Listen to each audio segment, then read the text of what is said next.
Uy, baka hanggang ngayon nalilito ka pa rin kung paano ginagamit ang mga salitang whose na may apostrophe S at whose na nagtatapos sa letter E.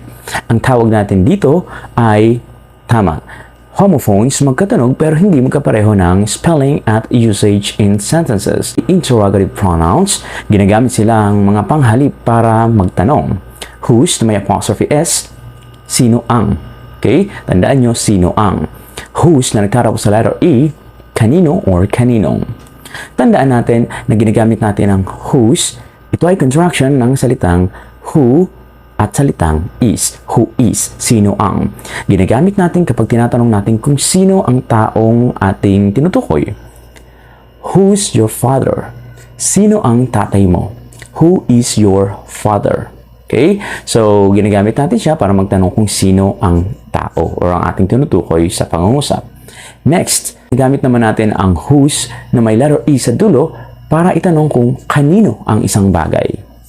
Whose bag is this? Kaninong bag ito? Whose phone is this? Kaninong telepono ito? Whose idea is this? Kaninong ideya ito?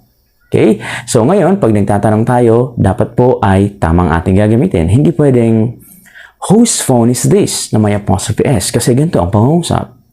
Sino ang teleponong ito? Di ba mali?